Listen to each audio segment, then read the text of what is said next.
난 지극히 작은 자 죄인 중에 괴수 무익한 날 부르셔서 간절한 기대와 소망 부끄럽지 않게 십자가 전개하셨네. 어디든지 가리라 주위에 서라면 나는 전하리 그 십자가. 내 몸에 밴 십자가 그 보혈의 향기 온 세상 채울 때까지 살아도 주를 위해 죽어도 주를 위해 사나 죽으나 난 주의 것. 십자가의 능력 십자가의 소망 내 안에 주만 사시는 것.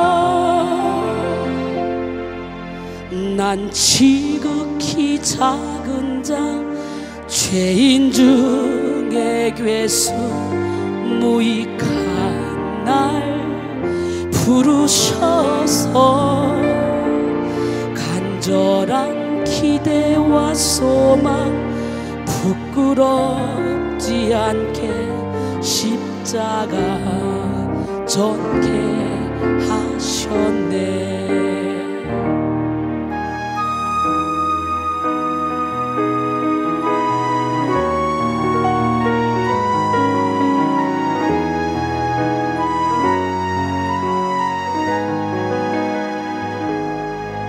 난 지극히 작은 자 죄인 중에 괴수 무익한 날 부르셔서 간절한 기대와 소망 부끄럽지 않게 십자가 전개하셨네. 어디든지 가리라 주위에 서라면 나는 전하리 그 십자가. 내 몸에 밴 십자가 그 보혈의 향기 온 세상 채울 때까지 살아도 주를 위해 죽어도 주를 위해 사나 죽으나 난 주의 것. 십자가의 능력 십자가의 소망 내 안에 주만 사시는 것. 난 지극히 작은 자 죄인 중에 괴수 무익한 날 부르셔서 간절한 기대와 소망 부끄럽지 않게 십자가 전개하셨네. 내 사랑 나의 십자가.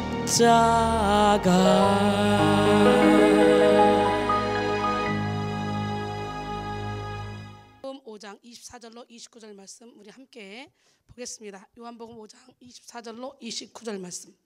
내가 진실로 진실로 너희에게 이르노니 내 말을 듣고 또 나 보내신 이를 믿는 자는 영생을 얻었고 심판에 이르지 아니하나니 사망에서 생명으로 옮겼느니라.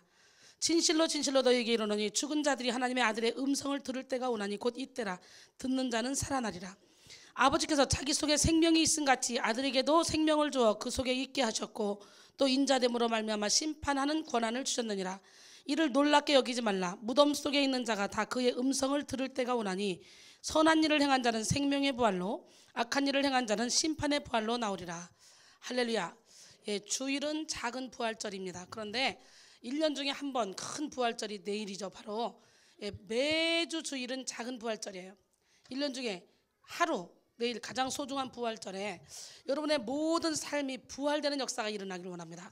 선한 일을 행한 자는 생명의 부활로 악한 일을 행한 자는 심판의 부활로 나오리라 그랬는데 여러분 모두가 다 이미 생명의 부활로 나온 자들이에요. 그렇기 때문에 하나님이 주시는 그 놀라운 능력을 가지고 여러분 안에서 여러분의 영혼이 계속 싹이 나고 이삭이 나고 열매가 맺혀져 큰 영적인 안내자 거장이 되셔서 죽어가는 수많은 영혼들을 사망에서 생명으로 옮기는 일에 우리가 존귀하게 쓰임받아야 됩니다. 할렐루야. 여러분 농부는 대나무 씨를 뿌리고 물과 거름을 주고요. 그리고 정성과 관심을 쏟으며 한 해를 기다려요. 그러나 1년 동안 아무런 변화가 없습니다. 보이지 않는 싹을 바라며 농부는 2해를 기다립니다. 그래도 역시 아무런 변화가 없어요. 셋째 해가 되자 드디어 고개를 내민 죽순 30cm. 그러나 넷째 해가 되어도 여전히 죽순 30cm로 끝납니다. 도대체 언제 자라나 높은 하늘을 닿을 수 있을까? 성질이 급한 사람은 마구 뽑아버릴 거예요. 아마 가로 엎어버릴 거예요. 아마 다른 거로 심어버릴 거예요. 다른 씨로 바로바로 나는 씨로 눈에 보이는 거로 3년 4년의 노력과 인내가 고작 30cm이지만 결국 5년째 되는 날 아주 폭풍 성장을 합니다. 여러분의 인생도 고작 30cm라는 그런 생각을 가지고 계시진 않습니까? 여러분의 삶의 변화가 느리다고 낙심하고 계시지 않습니까? 열심히 예배를 드리는데 도대체 능력은 안 나타나. 병은 안 치료되는 것 같아. 뭐가 일어나는 것 같지 않아. 남들은 막 간증하고 기쁨이 넘친다고 하는데 내게는 아무것도 없는 것 같아. 그래서 여러분 안타깝지 않습니까? 그러나 여러분이 모르는 한 가지 사실이 있다는 거예요. 4년 동안 고작 30cm밖에 못 자란 그 대나무는 이제 5년째 되는 그 해부터 폭발적인 성장을 해요. 이걸 보고 퀀텀 리프라고 하는데요. 예, 대나무의 마디마디마다 생장점이 있어서 하루에 무려 1m 가까이 자란다는 거예요. 대나무의 1시간 길이 생장 속도는 소나무 30년 길이 생장에 해당한다는 거예요. 폭발적 성장, 퀀텀 리프가 가능했던 이유는 5년간 뿌리내림이 있었기 때문이죠. 우린 자꾸 눈에 보이는 것만 찾아가는데 그게 아니에요. 눈에 보이지 않게 우리의 내면에 뿌리내림이 있어야 돼요. 그래서 우리는 예수님께 깊이 뿌리를 내리라 그러잖아요. 여러분 예수를 믿었어요. 10년, 20년, 30년 믿어도 뭔가 없는 것 같아. 그러나 가랑비에 옷 젖는 줄 모르고 여러분이 진짜 은혜의 자리에 와서 앉아있으면 여러분 자신도 모르는 사이에 지금 안에서 내면이 강건해지고 있다는 거지. 근데 문제는 죽은 말씀, 하나님이 일하시지 않는 말씀은 아무리 평생을 들어도 뿌리내림이 없죠. 사탄이 다 흔들어 버리니까. 그러기에 주의 종을 잘 만나는 거, 교회를 잘 선택하는 거, 이게 우리 인생에서 가장 중요한 것입니다. 예, 눈에 보이지 않는 땅 속에서 서로 얽히고 설켜서 집안을 움켜 쥐듯 자란 뿌리가 있었기 때문에 마디마디마다 성장할 수가 있었고, 따라서 강한 비바람도 이기는 그런 유연한 줄기를 뻗어 올려서 어느새 저 하늘 끝에 닿을 만큼 자라난 대나무를 만든 것입니다. 그 대나무가 이 얇은데도 저 끝까지 쫙 올라가는 거 보면 신기하지 않았습니까, 여러분? 큰 나무야 지탱이 되지만 이 얇은 나무가 그 끝까지 쫙 곧게 뻗어 나가는 거 보면 신기하잖아요. 그게 이미 이 밑에 집안을 움켜쥐듯 자란 뿌리가 얽히설키 쫙 집안을 잡고 있었기 때문에 가능한 거예요. 우리의 영성도 마찬가지예요. 우리 내면이 집안이 쫙 깔려서 내면이 강건해봐. 어떤 상황 가운데도 시험 들지 않습니다. 어떤 상황 가운데서도 좌로나 우로나 움직이지 않습니다. 하나님만 바라보고 달려갈 수 있는 거예요. 난 여러분 모두가 다 그런 뿌리 내림이 있기를 소원합니다. 뿌리를 깊이 내리면 그 뿌리 내리는 시간이 길어서 아유 내가 언제 성장해, 내가 언제, 그러면서 여러분이 좌절하고 낙심하고 쓰러지고 싶지만 이미 우리 하나님은 우리 안에 일을 하기 시작했다는 거지. 우리가 인내하지 못하는 것은 하나님이 나를 위해 지금 일하고 있다는 걸 못 느끼기 때문에 인내하지 못하는 거예요. 그러나 이 대나무도 3년 4년 야, 저 성질 급한 사람 다 뽑아 엎어버리고 거기다가 다른 나무 막 심어버릴 거야. 근데 그 3년 4년 기다리더니 그 깊이 쫙 뿌리 내린 것처럼 여러분 여기 꾸준히 왔는데 난 3년 왔어 4년 왔어 난 별 모르겠어 이런 사람 있다면 여러분 여기는 분명히 하나님이 일하시는 교회 아닙니까? 지금 여러분 우리 하나님이 여러분의 내면을 강건하게 만들고 있는 그런 과정이야. 하나님이 지금 일하시고 있는 과정이야. 예, 그 과정을 온몸으로 체험하시고 그리고 여러분 순식간에 여러분도 모르게 5년째 폭풍 성장했던 소나무처럼 폭풍 성장해야 되지 않겠습니까? 그럼 내일 부활절 날 우리 폭풍 성장하자고 물질도 부활하고 건강도 부활하고 할렐루야. 인간관계도 부활하고 여러분 내면이 부활해서 누가 뭐래도 나는 행복해, 나는 기뻐, 나는 즐거워. 그래서 40이 넘으면 자기 얼굴을 자기가 책임져야 된다 그러더라고. 40이 넘으면 인상을 탁 찌푸리고 다니는 사람, 자기 인생의 주인이 자기야. 그래서 자기 맘대로 해보려니까 안 돼. 그래서 이 얼굴에 그게 나타나는 거야. 그러나 항상 밝고 맑게 웃는 사람, 세상 사는 살이는 다 똑같아. 너도 힘들고 나도 힘들고. 안 힘든 사람 어디 있어? 저는 안 힘들 것 같아요? 저는 어려움이 없을 것 같아요? 예, 다 힘들어도 이것을 주님이 주시는 힘으로, 기쁨으로, 즐거움으로, 예, 하나님이 내게 주신 십자가야. 그리고 살아가니까 전혀 힘든 내색을 안 하고 전혀 힘들지 않고 행복하게 이 고난의 길을 걸어갈 수가 있는 거예요. 할렐루야. 여러분의 얼굴 여러분이 책임져야 돼. 그럼 어떻게 돼? 항상 웃고 다녀야 되겠지. 야, 저는 360일 웃는 게 저의 마스크인데 이렇게 항상 웃는데도 불구하고 주름이 한 개도 없어요. 너무 신기하지 않습니까? 예, 어떤 사람은 웃을 때 주름 안 생기려고 이렇게 웃어요. 아, 그런데 나는 그럴 필요가 없어요. 그냥 마음껏 웃어도. 근데요, 웃으면서 생기는 주름은 참 아름답거든요. 근데 저는 마음껏 웃어도 주름이 안 생기더라고. 참 신기하지. 그래서 제 나이 또래에, 예, 여자들이나 남자들이나 가정주부들이나 또 남자들 친구들 이렇게 보면요, 다 할머니 할아버지들이야. 그래도 여자들은 나름대로 꾸며서 조금 젊어 보이는 사람도 있지만 거의 남자들은 할아버지들이야. 머리 허옇고 머리 다 벗겨주고 할아버지들. 그래서 야, 내가 저 나이인가? 아이고 세상에 웬일이니. 나는 아직까지 이팔 청춘 같은데. 기적의 하나님, 능력의 하나님은 살아 계셔요. 그 하나님은 어제나 오늘나 영원토록 동일하십니다. 그 하나님은 이 시간에 말씀하십니다. 사랑하는 내 딸아, 사랑하는 내 아들아, 너는 내 거야. 내 의지를 하나님께 드리는 기적의 시간이 되길 원합니다. 예, 그래서 하나님은 우리 내면 깊은 곳에 가장 중요한 믿음의 뿌리를 내리도록 우리를 위해서 쉬지 않고 일하고 계셔. 어느 순간에 팍 폭풍 성장하는 날이 와. 저도 미친 듯이 기도하다가 어느 순간에 나도 모르게 능력이 슉 나가는 거예요. 나를 통해. 깜짝 놀랐잖아요. 제가요. 막 능력이 쑥쑥 나가니까 너무 신기해가지고 밥 먹는 것도 잊어버리고요, 화장실 가는 것도 잊어버리고, 그렇게 설교하다 보니까 하루에 한 번 설교하면 최하가 7시간에서 10시간, 하루에 2타임 화장실 안 갔어요. 설교할 시간에는 하나님이 그것도 잡아준다. 그리고 이제 2시간밖에 잘 수 없어. 밥은 한 끼밖에 못 먹어. 시간이 없어서 2시간 자는 그 시간에 20분 간격으로 화장실 가는 거예요. 왜? 그동안에 20시간씩 못 갔던 화장실 한꺼번에 다 가야 되잖아. 이야, 신기합니다. 이 초자연적인 능력이 나를 통해 엄청나게 나타났는데, 그때 만난 사람들이요, 문인조 전사님, 우리 권정욱 부원장님, 우리 박혜지 권사님, 황미화 권사님, 그때 만났던 사람들이요. 내가 막 날리고 다닐 때, 지금 제자 양성하려고 여기서 이러고 있지, 저 여러분이 보기 힘든 사람이었어요. 우리 멋쟁이 하나님, 기적의 하나님, 능력의 하나님은 살아계신데 이 시간 내 안에서 지금 믿음의 뿌리를 내리도록 우리 주님이 나를 통해 일하고 있다. 지금 내 안에서 일하고 계시다. 나도 어느 순간에 믿음의 뿌리를 강하게 내려서 견고하게 우뚝 서서 정말 하나님이 기뻐하는 그 능력 있는 삶을 살 것이다 라는 그런 믿음을 갖기를 원합니다. 연약한 우리는 시시때때로 좌절하고 넘어지지만 하나님의 사랑과 우리를 향한 계획에는 변함이 없습니다. 그래서 오늘 이 시간에 사망에서 생명으로 라는 제목으로 함께 은혜를 나눌 때 여러분의 영혼이 사망에서 생명으로 옮겨지는 역사가 이 시간에 일어나기를 원합니다. 예, 생명은 세상에서 가장 아름답고 신비로운 말입니다. 식물이나 동물이나 우리 눈으로는 보이지도 않는 그런 마이크로 세계의 작은 생명체에 이르기까지 생명의 아름다움과 신비로움으로 가득합니다. 이 생명의 세계를 보면서 하나님의 무한하신 그런 능력과 그 생명을 배려하시는 사랑에 감동할 수밖에 없죠. 아무리 강팍한 사람이라 할지라도 갓 태어난 아이를 보면 생명의 아름다움에 감탄합니다. 영성이 살아있는 사람은요, 길가에 핀 들꽃 하나에도 생명의 위대함을 느낍니다. 하나님과 가까이 있는 사람일수록 생명을 인한 기쁨이 무엇인지 알기 때문에 생명을 꽃 피우는 일에 모든 것을 바치게 되죠. 생명을 사랑하며 무엇보다도 생명을 위해서라면 죽음도 불사합니다. 그래서 많은 선교사들이 죽음을 불사하고 생명을 살리러 가잖아요. 살았다 하나 죽은 자들, 이 사람들을 사망에서 생명으로 옮기기 위해서 생명을 걸고 나갑니다. 생명의 시작은 그것이 비록 겨자씨와 같을지라도 위대합니다. 사랑하는 여러분, 우리는 생명을 살리는 일을 위해 살아야 돼요. 생명의 가치를 알고 생명을 생명되게 하는 일에 쓰임받아야 돼요. 우리가 예수 그리스도를 통하여 사망에서 생명으로 옮겨졌듯이 우리도 다른 영혼들을 예수의 이름으로 사망에서 생명으로 옮길 수 있는 통로로 쓰임받아야 돼요. 사도행전 1장 8절, 너희가 성령을 받으면 권능을 받고 예루살렘과 온 유대와 사마리아와 땅 끝까지 이르러 내 증인이 되리라 그랬어요. 오늘 그 성령의 충만함을 받아서 하나님의 증인으로 멋지게 사마리아 땅 끝까지 증인으로 쓰임 받을 때 여러분을 통해서 사망에 머물러 있던 자들이 생명으로 옮겨지는 역사가 일어날 줄로 믿습니다. 할렐루야. 예, 요한복음 10장 15절에 아버지께서 나를 아시고 내가 아버지를 아는 것 같으니 나는 양을 위하여 목숨을 버리느라. 요한복음 15장 13절에 보니까 사람이 친구를 위하여 자기 목숨을 버리면 이보다 더 큰 사랑이 없나니 너희가 내 명하는 대로 행하면 곧 나의 친구라. 그렇기 때문에 이웃을 사랑하여 친구를 위해 목숨을 버리는 그런 믿음을 가지면 주님은 뭐라고 말씀하시냐? 너는 내 친구야.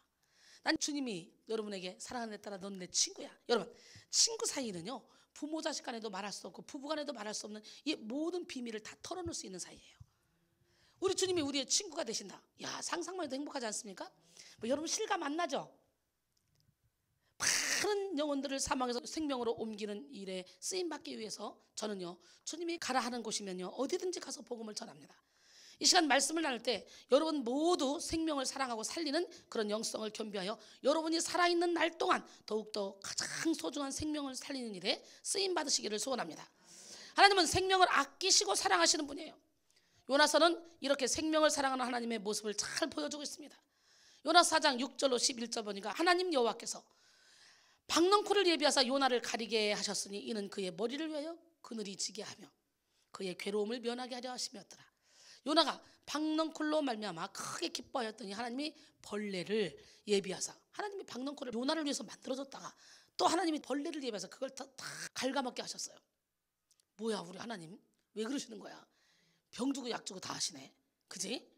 하나님이 벌레를 예비하사 이튿날 새벽에 박넝쿨을 갉아먹게 하심에 시드니라. 해가 뜰 때에 하나님이 뜨거운 동풍을 예비하셨고 요나를 위해서 박넝쿨을 만들었다가 또 벌레를 예비해서 박넝쿨을 갉아먹게 했다가 또 막 뜨거운 동풍을 예비해버렸어.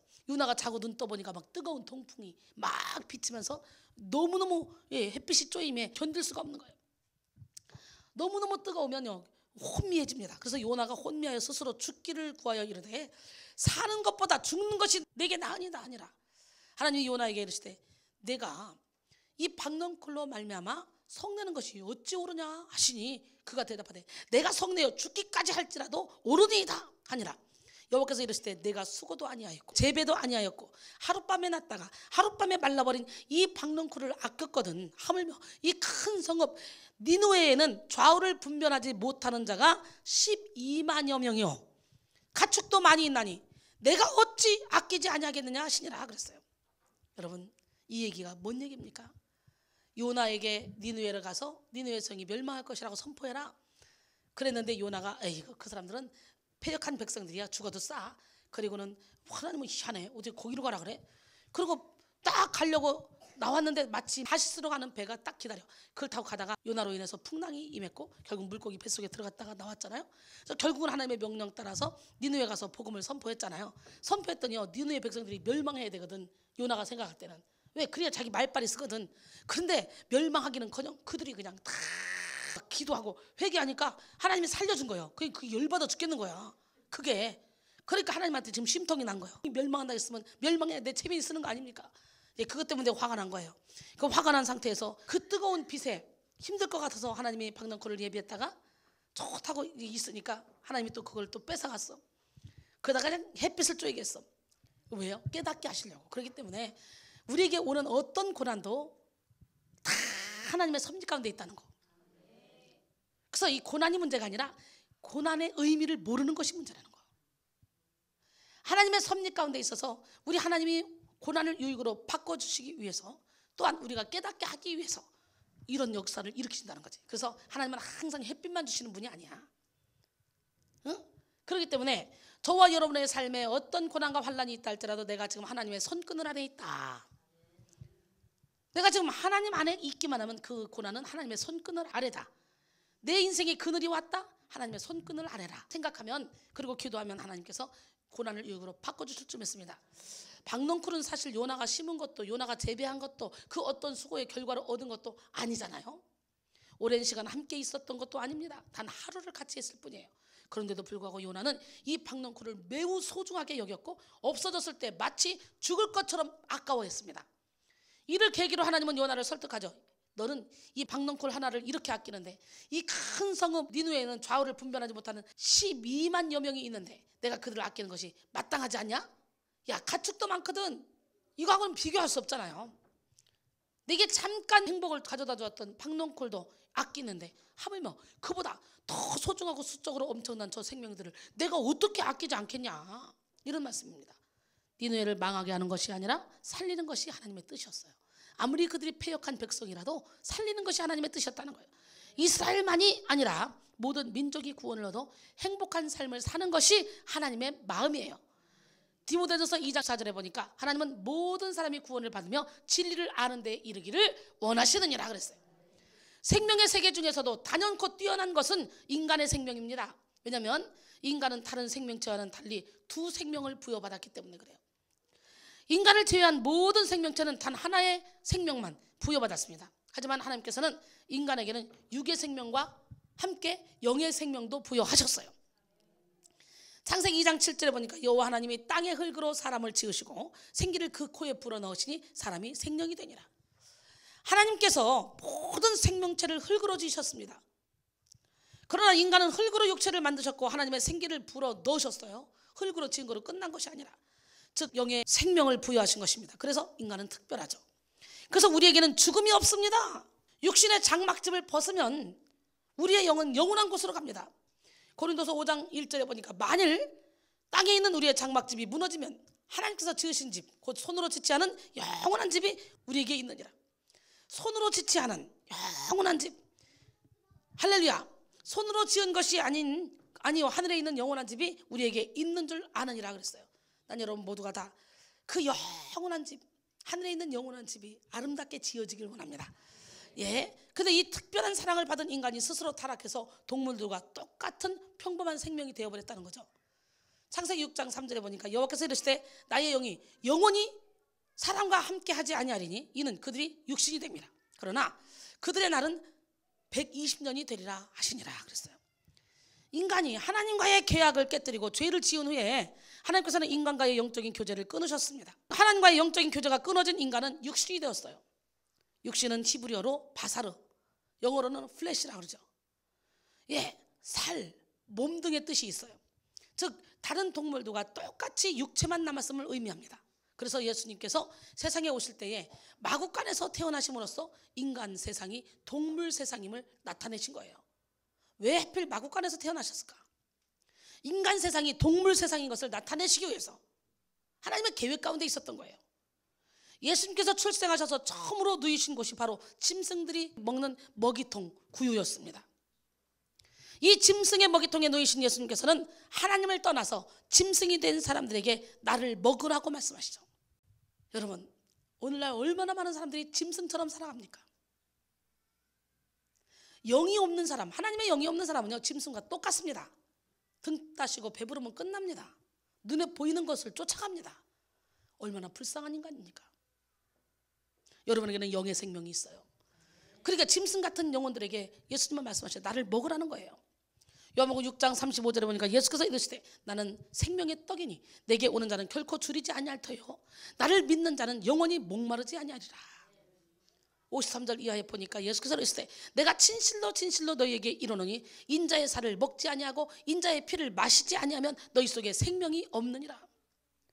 내 살을 먹고 내 피를 마시는 자는 영생을 가졌고 마지막 날에 내가 그를 다시 살리리니 내 살은 참된 양식이요 내 피는 참된 음료로다.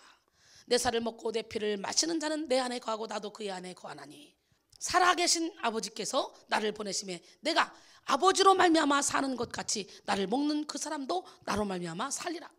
이것은 하늘에서 내려온 떡이니 조상들이 먹고도 죽은 그것과 같지 아니하여 이 떡을 먹는 자는 영원히 살리라 그랬어요. 야, 이 말을 들은 유대인들이 뭐라 그랬겠어요? 어머, 저 사람 식인종인가 봐. 어머, 미쳤나 봐. 자기를 먹으래, 자기를 마시래, 자기 피를 마시래. 어휴, 무서워. 그랬을 거 아니에요? 그 결국은 제자들이 다 도망가잖아요. 근데 예수님의 제자들만 남았어요.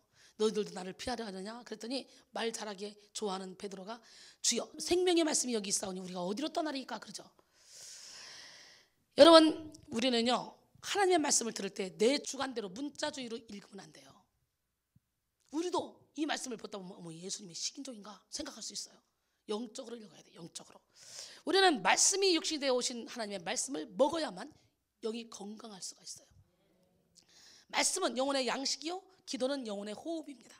양식이 없어도 안 되고 호흡이 없어도 안 되죠. 먹고 숨을 쉬어야 사는 거잖아요. 예, 신명기 8장 2절로 3절 보니까 내 하나님 여호와께서 이 40년 동안 내게 광야길을 걷게 하신 것을 기억하라. 이는 너를 낮추시며 너를 시험하사 내 마음이 어떠한지 그 명령을 지키는지 지키지 않는지 알려 하심이라. 너를 낮추시며 너를 줄이게 하시며 또 너도 알지 못하며 내 조상들도 알지 못하던 만나를 내게 먹이신 것은 사람이 떡으로만 사는 것이 아니요 여호와의 입에서 나오는 모든 말씀으로 사는 줄 내가 알게 하려 하심이라 그랬어요. 할렐루야.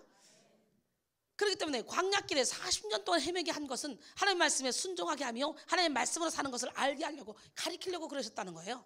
그렇기 때문에 처음부터 우리는 하나님의 말씀을 가지고 하나님의 말씀으로 살려고 노력하고 하나님의 말씀에 무조건 순종하고 살아간다면 광야 40년은 우리에게 없는 거죠.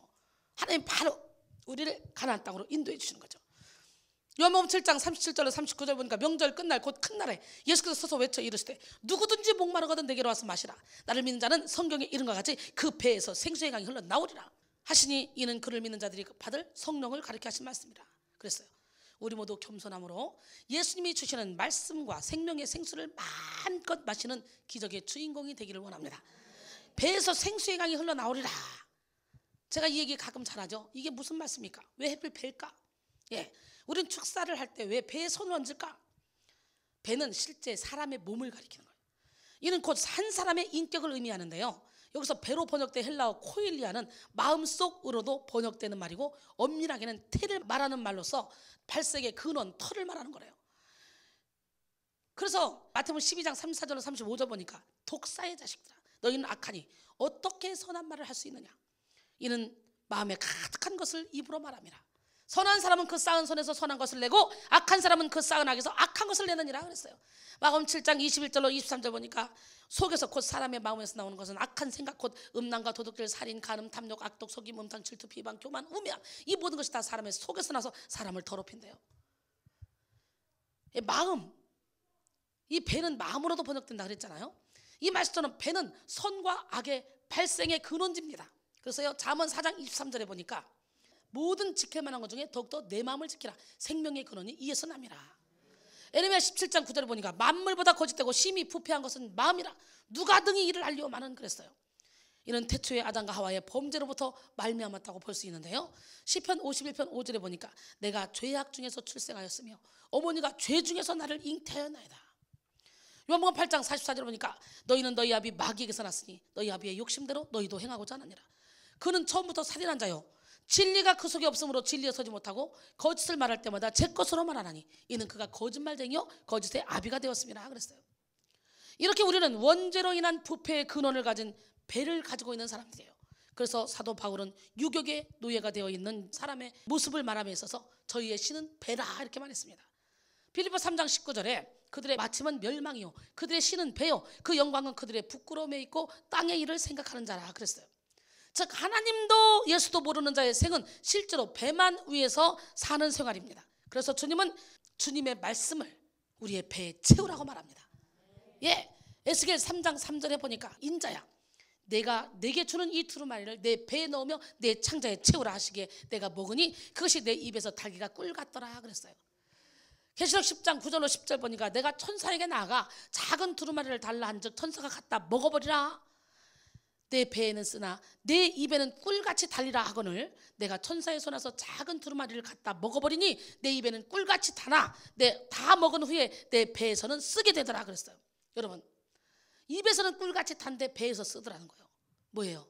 로마서 7장 9절에 전에 율법을 깨닫지 못했을 때는 내가 살았더니 계명의 이름에 죄는 살아나고 난 죽었다. 그래서 계명에 이르렀다는 거 뭐예요? 말씀을 먹었다는 거예요. 말씀의 빛이 들어왔다는 거예요. 그랬더니 뭐가 살아나? 죄가 살아났다는 거예요. 이 말씀을 내가 진짜 먹었더니 창자에 채웠더니 막 배에서는 쓰다는 거예요. 왜 써? 약이 되니까 쓰는 거예요. 왜 써? 사탄 마귀가 여기서 주인 노릇하고 살고 있다가 그 말씀에 빛이 들어오니까 이걸 먹으니까 써서 못 먹겠는 거예요. 그러니까 일어나려고 벌떡 일어나는 거예요. 로마서 7장 9절하고 연결이 되는 거예요. 하나님께서는 패역한 이스라엘 백성들에게 에스겔을 보냄에 있어서요 내가 주는 이 두루마리를 내 배에 넣으며 내 창자에 채우라고 하셨는데 하나님의 말씀을 지적으로만 이해할 것이 아니라 그 사람의 마음속에 그 말씀이 침투해서 전 인격적으로 받아들여져야 된다는 거예요. 그리고 그것이 말하는 사람의 확신으로 되어야 된다는 것을 보여주는 거예요. 우리가 사망에서 생명으로 옮겨지기 위해서는 반드시 말씀과 성령의 생수를 마셔야만 합니다. 요한복음 3장 5절에 예수께서 대답하시되 진실로 진실로 내게 이르노니 사람이 물과 성령으로 나지 아니하면 하나님 나라에 들어갈 수 없느니라 그랬어요. 예, 데살로니가 후서 2장 13절에 보니까 주께서 사랑하시는 형제들아, 우리가 항상 너희에 관하여 마땅히 하나님께 감사할 것은 하나님이 처음부터 너희를 택하사 성령의 거룩하게 하심과 진리를 믿음으로 구원을 받게 하심이니 그랬어요. 요한복음 6장 51절로 51절 보니까 나는 하늘에서 내려온 살아있는 떡이니 사람이 이 떡을 먹으면 영생하리라.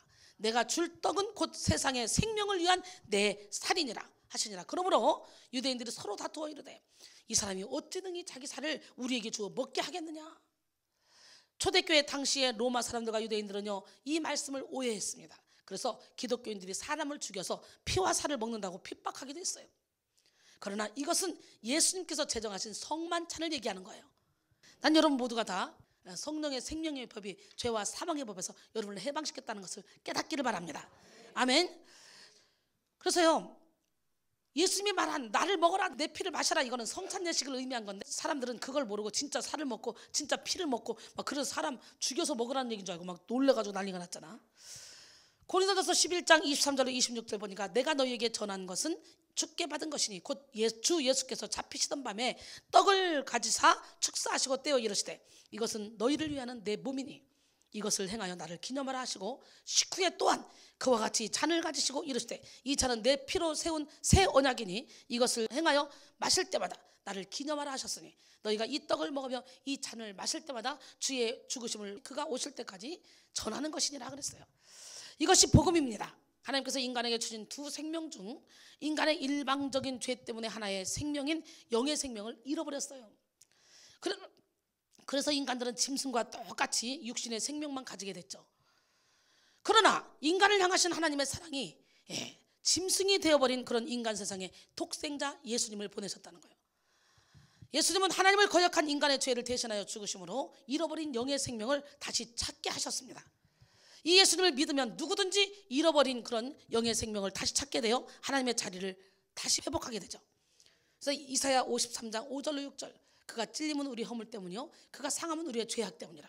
그가 징계를 받음으로 우리는 평화를 누리고 그가 채찍에 맞음으로 우리는 나음을 받았도다. 우리는 다 양 같아서 그릇 행하여 각기 제 길로 갔거늘 여호와께서는 우리 모두의 죄악을 그에게 담당시키셨도다 그랬어요. 할렐루야. 우리 함께 찬양합니다.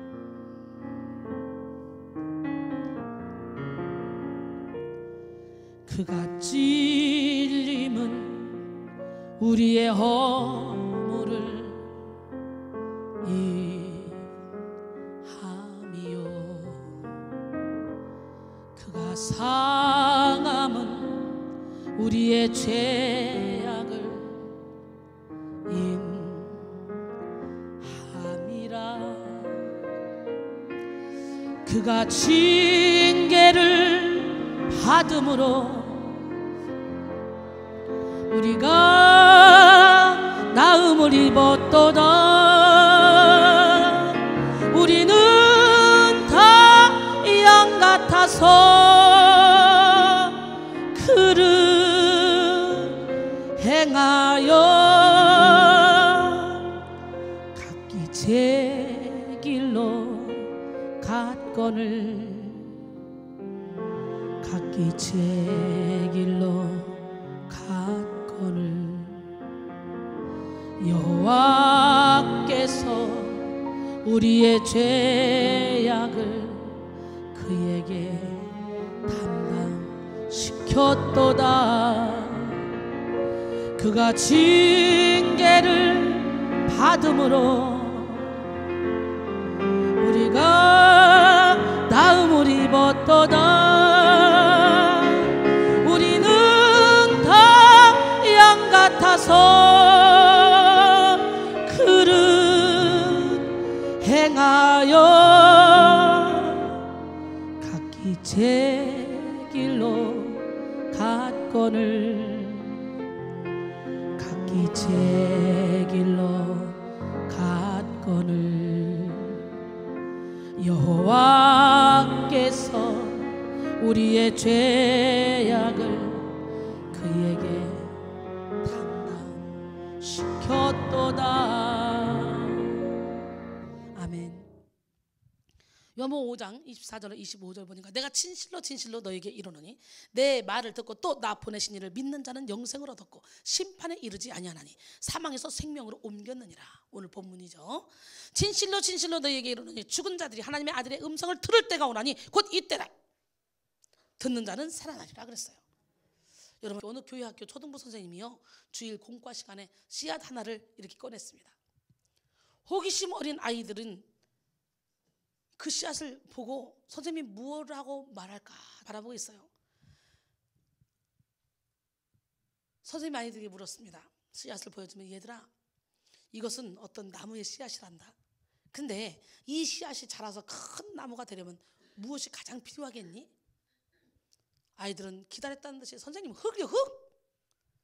흙이 제일 필요하죠. 씨앗은 흙이 있어야 심을 써 자랄 수가 있잖아요.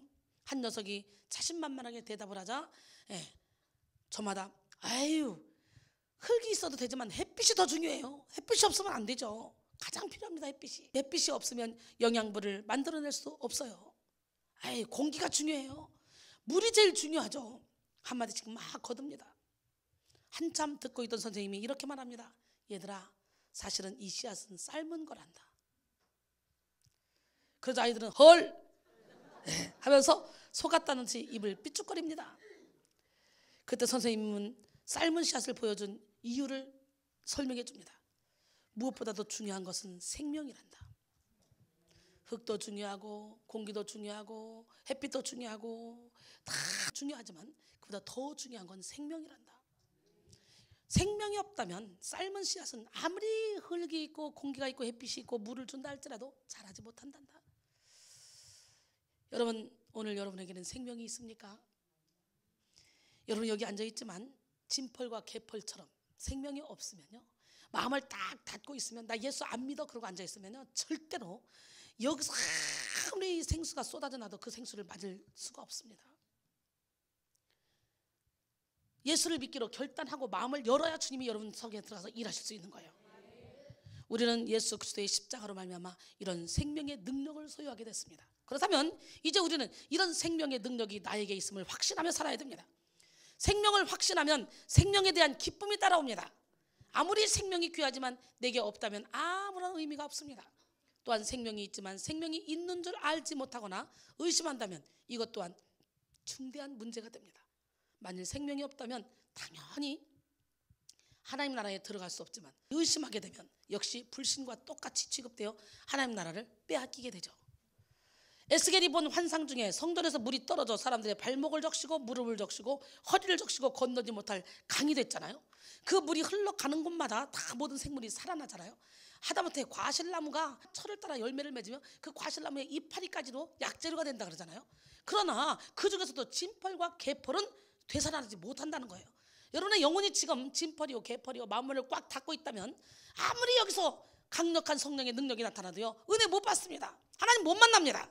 그렇기 때문에 마음가짐을 찢어야 됩니다. 마음을 열어야 됩니다. 여러분은 혹시 삶은 씨앗처럼 진펄과 개펄처럼 아무리 하나님의 은혜가 임해도 되살아나지 못하는 영혼은 아닙니까?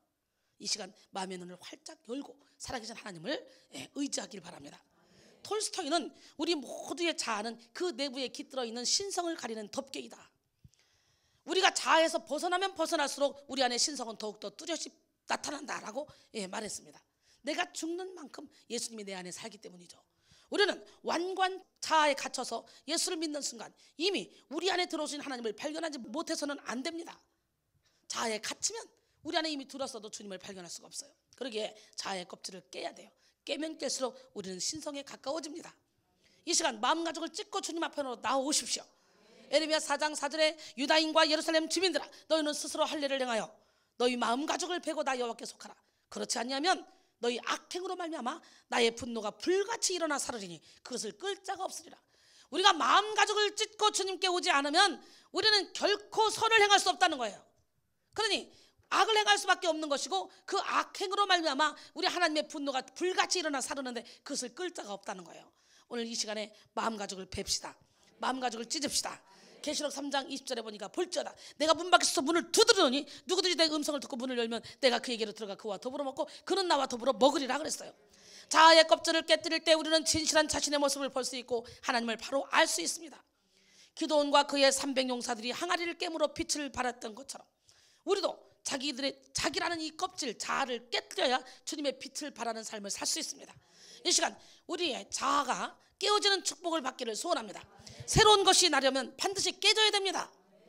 새로운 생명이 태어나기 위해서는요, 묵은 것은 죽어줘야 됩니다. 요한복음 12장 24절로 25절 보니까 내가 진실로 너에게 이르노니 하늘의 밀이 땅에 떨어져 죽지 아니하면 하늘 그대로 있고 죽으면 많은 열매를 맺느니라. 자기의 생명을 사랑하는 자는 잃어버릴 것이요 이 세상에서 자기의 생명을 미워하는 자는 영생하도록 보존하리라 그랬어요. 하나님은 우리를 사랑하셔서 우리를 깨뜨리는 광야를 만나게 하십니다. 이 광야에서 우리는 참된 나를 발견하고 하나님을 바로 알아가게 됩니다. 주님과 깊은 교제를 이루므로 강한 내면을 갖게 되는 것입니다. 우리는 이 깨어짐의 시간을 거쳐서 우리의 불순물들을 다 털어내고 그리고 하나님이 기뻐하시는 순금 같은 모습으로 온전하게 빚어지게 되는 거예요. 깨어짐의 시간에 주님의 약속을 온전히 붙잡음으로 오직 믿음으로 구해서 하나님이 예비하신 모든 축복을 받는 기적의 주인공들이 다 되길 원합니다. 예, 야고보서 1장 6절로 8절 보니까 오직 믿음으로 구하고 조금도 의심하지 말라. 의심하는 자는 마치 바람에 밀려 요동하는 바닷물결 같으니 이런 사람은 무엇이든지 죽게 얻기를 생각하지 말라. 두 마음을 품어 모든 일에 정함이 없는 자로다 그랬어요. 이제 말씀을 듣고 깊이 새기셔서 주님이 주신 두 생명인 육신의 생명이 있음을 확신하고 그리고 생명형이 있음을 확신하고 하나님의 자녀로 흔들리지 않기를 바랍니다. 예, 예수님은 우리를 죄에서 해방하시고 생명의 자유를 주셨다는 거예요. 육신의 영도 있고 생명의 영도 있죠. 육신의 몸이 있고 생명의, 난 여러분 모두 어둠에서 해방돼서 생명의 성령의 법을 쫓아가는 기적의 주인공이 되기를 원합니다.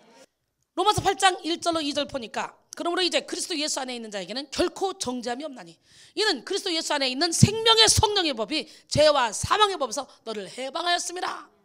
믿으십니까? 예, 사도 바울의 선언은 확실합니다. 느낄 수 있고 체험할 수 있는 것에서 우리 구원의 근거를 잡습니다. 여러분, 우리 가운데 성령의 은사가 있고 성령께서 말씀하시며 성령의 감동을 체험하고 있다면 그것이 바로 우리가 그리스도 안에 있다는 증거요, 생명의 성령의 법이 나를 지배하고 있다는 증거입니다.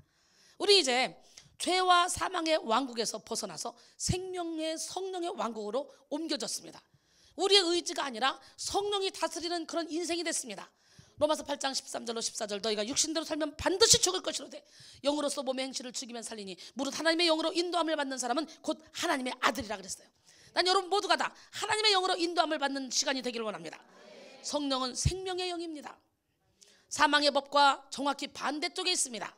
사망은 죽이는 것입니다. 그러나 생명은 살리는 것입니다. 우리 안에 성령이 거하시면 우리의 영이 살아나기 시작합니다. 나는 이 시간에 여러분의 영이 살아나길 원합니다. 옆 사람 바로 우리 영 깹시다. 아멘. 영이 깨어나야 돼요. 내 영이 주를 찬양합니다. 내 영이 주를 찬양합니다. 내 영이 주를 찬양합니다. 내 영이 주를 찬양합니다. 기뻐하라 기뻐하라 나의 영혼아 감사하라 손을 들고 송축하라 주를 향해 외치라. 기뻐하라 나의 영혼아 감사하라 손을 들고 송축하라 나의 영혼아. 내 영이 주를 찬양합니다. 내 영이 주를 찬양합니다. 내 영이 주를 찬양합니다. 내 영이 주를 찬양합니다. 기뻐하라 기뻐하라 나의 영혼아 감사하라 손을 들고 송축하라 주를 향해 외치라. 기뻐하라 나의 영혼아 감사하라 손을 들고 송축하라 나의 영혼아. 오늘 이 시간에 여러분의 영이 막 깨어나야 돼요. 그럴 때 슬픔 대신 기쁨을 화관을 허락하시는 주님, 그 슬픔 대신 찬송을 주시는 주님, 그 주님이 여러분에게 사랑하는 내 딸아 사랑하는 내 아들아 고난이 유익이야 이렇게 말씀하십니다.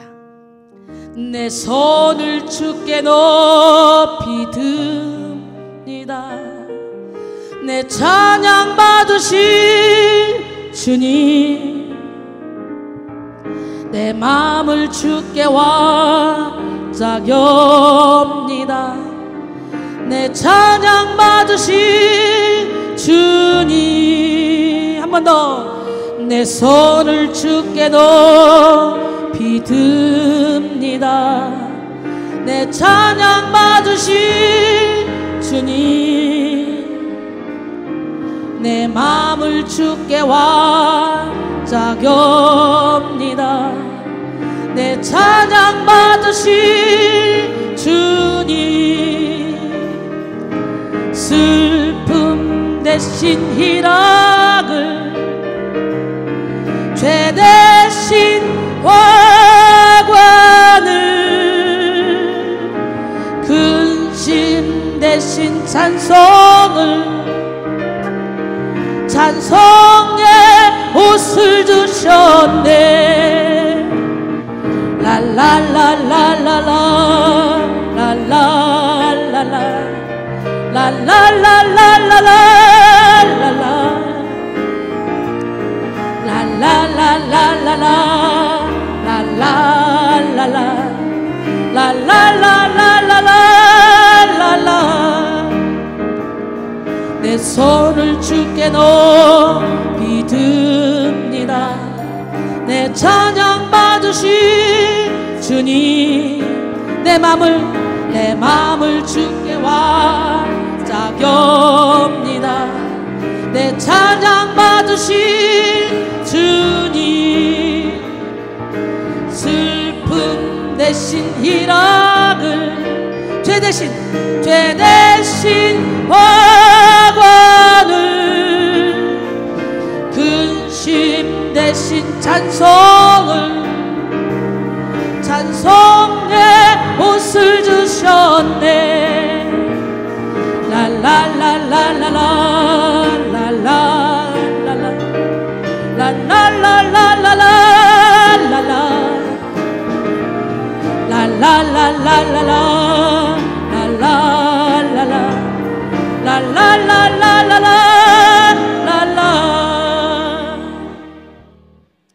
과거에 우리는 마치 꺾인 꽃과 같았습니다. 꺾인 꽃은 자체 안에 양분과 수분이 있어서 당분간은 살죠. 그러나 서서히 죽어갑니다. 옛사람의 인생은 이런 죽음의 공포를 안고 살아갑니다. 마치 꺾인 꽃처럼 살아있는 것 같으나 이미 죽은 자라는 거죠. 사망이 지배하는 인생입니다. 우리가 성령 하나님 안에 산다는 것은 꽃이 원래 나무에 접붙여져 있는 거나 같습니다. 뿌리로부터 충분한 양분과 수금을 공급받습니다. 죽은 것 같지만 다시 태어나서 다시 살아나잖아요. 예, 나무에 붙어있기만 하면 생명의 근원과 함께 하기 때문에 우리 안에는 더 이상 불안이 없습니다. 죽은 것 같아도 또 새싹이 돋아납니다. 의인처럼 7번 넘어질지라도 아주 엎드러지지 않으면 주께서 손으로 일으키심이로다. 할렐루야. 예, 그래서 생명의 근원과 함께 하기 때문에 우리 안에 두려움이 없다는 거, 이걸 깨닫고 오늘 이 말씀을 붙잡아야 돼요. 여러분 안에 두려움이 있어요? 오늘 이 시간에 예수 이름으로 두려움은 떠나갈지어다. 불안이 있어요? 예수 이름으로 이 불안함은 떠나갈지어다. 나는 예수님의 포도나무에 접붙여져 있기 때문에 언제든지 열매를 맺는다. 포도나무가 포도 열매가 맨날 맺습니까? 철을 따라 맺잖아요. 철에 맞춰서. 그런 것처럼 내가 지금 포도 열매가 없는 것 같지만 나는 나무에 붙어있기만 하면 언젠가는 열매를 맺게 돼 있다. 열매를 막 맺다가 내가 졌다고 죽은 것이 아니다. 더 좋은 열매를 맺으려고 지금 준비하고 있는 중이다. 하나님은 여전히 내 안에서 일하고 계신다. 예, 이걸 붙잡고 있어야 돼요. 아멘. 예, 늘 풍요로움과 기쁨이 있습니다. 포도나무에 붙어있기만 하면 죽음은 멀리 떠나고 생명이 우리를 지배합니다. 무엇보다 우리 안에 있는 이 부정적인 태도와 두려움들이 사라집니다. 어린아이의 모습에서 이런 사실을 알 수 있는데, 어린아이는요 생명 덩어리입니다. 어린아이가 염세적이던가요? 어린아이가 한숨을 쉬던가요? 그들에게는 늘 기쁨이 있고 희망이 있습니다. 갓난아기들은 먹을 것만 주면 헤헤헤 웃으면서 아주 어린아이가 천사같이 이쁘죠. 그들의 삶이 놀이이고 호기심으로 가득 차 있습니다. 이것이 바로 팔팔 뛰는 생명의 힘입니다. 나는 여러분 모두가 다 팔팔 뛰는 에미나이가 돼서 안팎으로 하나님의 일을 멋지고 아름답게 해나가는 기적의 주인공이 되기를 원합니다. 예, 니체의 차라투스트라는 책이 있는데요, 거기서 이렇게 말합니다. 세 가지 종류의 인간형에 대해서 말하는데요. 하나는 낙타 유형이에요. 무거운 짐을 지고 온종일 사막을 걸어 다닙니다. 낙타는 너는 해야만 한다라는 의무감으로 가득 차 괴롭게 걷고 있습니다. 예, 우리 원준선 같잖아요. 원준선. 낙타 유형. 다른 하나는 사자 유형입니다. 사자는 반항합니다. 나는 원한다는 그 자유정신으로 이제는 자기 얘기를 갑니다. 좌충우돌합니다. 그런데 니체가 가장 이상적인 유형으로 들었던 것은 세 번째의 어린아이 유형이에요. 낙타 유형. 나는 이건 무조건 내가 해내야 돼. 그래서 무거운 짐을 지고 가다가 쓰러지는 거예요. 수고하고 무거운 짐을 혼자 지려고 하면 힘들어. 하나님의 일을 하나님 주시는 힘으로 해야지. 내 힘으로 하려고 했으면 쓰러져, 넘어져, 자빠져, 힘들어. 내 힘으로 하려고 이 일 하잖아. 그러면 돈 벌려고 나가고 싶어. 왜? 여기다 시간 투자하는 만큼 나가서 돈 벌어봐. 돈을 얼마나 벌겠냐고 생각해봐. 야간만 때도 돈 다 벌겠다. 그지? 나도 돈 벌러 나갈까 싶은 생각이 들어. 김주환이가 돈 벌러 다니다가 지금 지쳤는지 머리가 거의 미친 수준으로 막 이래가지고 있어. 알고 보니까 모자를 쓰고 다니다가 모자를 벗어서 그런 것 같은데 너는 연예인이야. 세 번째는 어린아이의 여행이에요. 니체는 어린아이에 대해서 이렇게 표현합니다. 어린아이는 천진난만이요, 망각이며 새로운 시작, 놀이, 스스로의 힘으로 굴러가는 수레바퀴이고 최초의 운동이자 신성한 긍정이다. 제가 어린아이 같지 않아요? 어린아이 같을 때는 엄청나게 어린아이 같잖아요. 제가 온갖 미사여구를 다 갖다 붙이는데 가장 중요한 것은 바로 놀이라는 단어입니다. 놀이. 어린아이는 즐긴다는 거예요. 자연스럽다는 거예요. 제가 사역을 즐기면서 하고 있잖아요. 기쁨으로 하고 있잖아요. 체력은 딸리지만 우리 하나님, 멋쟁이 하나님, 기적의 하나님, 능력의 하나님, 그 살아계신 하나님은 불꽃 같은 눈동자로 여러분을 지켜보고 계십니다. 너는 내 거야. 네가 물 가운데 지날지라도 물이 너를 침몰하지 못하며 네가 불 가운데 지날지라도 불이 너를 사르지 못할 거야. 나는 주님이 여러분에게 너는 내 거야 라는 음성을 들을 수 있는 귀가 바로 지금 열리기를 원합니다. 순수하게 어린아이처럼 놀이를 합니다. 하나님의 일이 놀이예요. 그래서 저는 이 설교하는 게 오락이요 쾌락이요 즐거움입니다. 하나님이 되게 기쁨을 주니까 이게 오락이고 쾌락이고 즐거움이고 놀이니까 이 설교를 통해 사람들이 막 살아나는 거 보면 행복하니까, 그러니까 내가 나를 쳐서 복종시키면서 즐겁게 일을 하는 거예요. 그래서 여러분 여기서 사역하는 사역자들 사명감을 가지고 즐겁게 일을 하세요. 아멘. 즐거운 게 아니라 억지로 해야 된다면 돈 벌러 나가세요. 억지로 할 필요가 없어요. 여러분 여기서 지금 사역하고 일을 하면서 먹고 살 수 있다. 이거는요 축복 중에 축복이야. 내가 돈 벌면서 먹고 사는 시간은 하늘에 쌓아지지 않지만 하나님의 일을 하면서 먹고 살 수 있다. 그렇다면 내 삶 전체가 하늘에 상급으로 쌓아진다는 거. 그렇기 때문에 주의 종이 얼마나 축복된 직업인지, 얼마나 감사한 직업인지 이걸 영적인 세계 알아야 하는 거예요. 모르면 이해가 안 가는 거예요. 이게 지금 저도 봐요. 얼마나 재능과 탤런트가 많습니까? 나가 돈 벌으면 얼마나 잘 벌겠습니까? 근데 왜 이러고 앉았냐고. 지금 이게 시간, 물질, 노력 다 투자해서. 여러분 생명은 의지력을 발휘하지 않아도 안에서 자연스럽게 솟아오릅니다. 마태복음 11장 17절에 보니까 이르되 우리가 너희를 향하여 피리를 불어도 너희가 춤추지 않고 우리가 슬피 울어도 너희가 가슴을 치지 아니하였다 함과 같으니라 그랬어요. 이렇게 감성 불감증에 걸린 사람들은요 피리를 불어도 춤추지 않고 슬피 울어도요 가슴을 치지 않는다는 거예요. 얼마나 기가 막힌 사건입니까? 여러분들도 그런 삶을 살지 않았습니까? 저게 뭘 기뻐? 저게 뭘 행복해? 저게 뭘 아름다워? 감성 불감증에 걸려서 그렇게 살았던 분들 참 많잖아요. 나는 여러분 모두가 다 감성 불감증에서 해방되기를 원합니다. 생명의 영은 우리 안에 있는 상처들과 우리 육신의 연약함을 치유합니다. 인간 안에는 면역력과 치유력이 있습니다. 그래서 아프다는 것은 좋은 것일 수도 있습니다. 왜? 아파야 신경이 쓰이고 그래야 우리 몸이 자가 치유를 시작하기 때문에. 생명의 영은 우리 안에 있는 생명의 힘을 의미하는 것이 아니고 하나님으로부터 오는 무한한 힘을 의미합니다. 의학적으로 그래도 병명이 나오는 병은 의학으로 고칠 수 있는 병이야. 그게 감사한 병이야. 병명은 안 나오는데 계속 아프다. 이게 머리 아픈 병이야. 그거는 귀신병이야. 그거는 여기 오면 다 고쳐지는 병이야. 그 하나님만이 고칠 수 있는 병이야. 자가치유가 시작되는 거예요. 여러분 이사야 40장 28절로 31절 보면은 너는 알지 못하였느냐? 듣지 못하였느냐? 영원하신 하나님 여호와 땅끝까지 창조하시는 이는 피곤하지 않으시며 곤비하지 않으시며 명철이 한이 없으시며 피곤한 자에게는 능력을 주시며 무능한 자에게는 힘을 더하시나니 소년이라도 피곤하며 곤비하며 장정이라도 넘어지며 쓰러지되 오직 여호와를 앙망하는 자는 새 힘을 얻으리니 독수리가 날개치며 올라감 같을 것이요 다른 박질하여도 곤비하지 아니하겠고 걸어가도 피곤하지 아니하리로다 그랬어요. 예수님께서 공생애 동안 하셨던 중요한 일은 말씀을 가르치시고 전도하시고 병든 자를 고치시고 귀신들을 쫓아내시고 귀신 들린 자를 자유케 하시고 그런 일이었잖아요. 이 생명의 역사는 우리 안에 계신 성령님에 의해서 여전히 지금도 진행되고 있습니다. 요한복음 14장 12절에 내가 진실로 진실로 너에게 이르노니 나를 믿는 자는 내가 한 것을 그도 할 것이요 이보다 더 큰 것도 아니니 이는 내가 아버지께로 감이라. 할렐루야. 기적의 하나님은 누구 하나님? 진짜 그 하나님은 살아계십니다. 예. 그렇기 때문에 생명의 성령의 영이 임할 때 우리는 깨닫게 되고 회개하게 되며 결국 우리 마음의 상처들을 드러내어 치유하시는 그 하나님을 느낄 수가 있습니다. 우리 상처를 눌러놓으시는 것이 아니라 우리 하나님은 우리의 상처를 드러내어 고치십니다. 하나님의 은혜가 넘치면요 우리 육신의 질병도 치유하기 시작하죠. 요한 3서 2절에 사랑하는 자여 내 영혼이 잘된 같이 내가 범사에 잘되고 강건하기를 내가 간구하노라 그랬어요. 이것이 생명의 영이 간구하는 바이며 행하시는 사역입니다. 이 또 생명의 영은 우리로 성장하도록 만듭니다. 살아있는 것은 자라게 되어 있습니다. 한참 성장기의 아이들은 매번 운동화를 사줄 때마다 그 치수를 늘려야 되죠. 예, 발이 크고 빨리빨리 자라기 때문이죠. 우리 안에 계신 이 생명의 영은요 우리가 하나님을 아는 것에 자라가게 하십니다. 멈춰있게 하시는 분이 아니에요. 에베소 1장 17절로 19절 우리 주 예수 그리스도의 하나님 영광의 아버지께서 지혜와 계시의 영을 너희에게 주사 하나님을 알게 하시고 너희 마음의 눈을 밝히사 그의 부르심의 소망이 무엇이며 성도 안에서 그 기업의 영광이 풍성함이 무엇이며 그 힘의 위력으로 역사하심을 따라 믿는 우리에게 베푸신 능력의 지극히 크심이 어떠한 것을 너희로 알게 하시기를 구하노라 그랬어요. 우리 안에는 예수 그리스도의 형상이 자라가고 있습니다. 예수를 오랫동안 믿었어도 내 안에 여전히 완고한 자아와 아집이 살아있다면 그것은 성령 안에 거하지 않았기 때문입니다. 생명은 자라가게 돼 있습니다.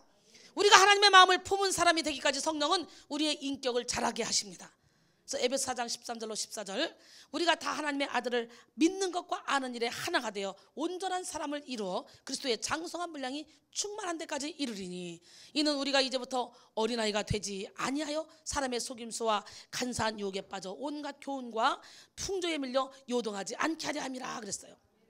베드로서 1장 4절에 보니까 이로써 그 보배롭고 지극히 큰 약속을 우리에게 주사 이 약속으로 말미암아 너희가 정욕 때문에 세상에서 썩어질 것을 피하여 신성한 성품에 참여하는 자가 되게 하려 하셨느니라 그랬어요. 히브리서 5장 14절에 보니까 단단한 음식은 장성한 자의 것이니 그들은 지각을 사용함으로 연단을 받아 선악을 분별하는 자들이라 그랬어요. 할렐루야. 난 여러분 모두가 육신을 따르는 삶이 아니라 영을 따르는 삶을 살기를 원합니다. 로마서 8장 5절로 10절 보니까 육신을 따른 자는 육신의 일을 영을 따른 자는 영의 일을 생각하니 육신의 생각은 사망이요 영의 생각은 생명과 평안이니라.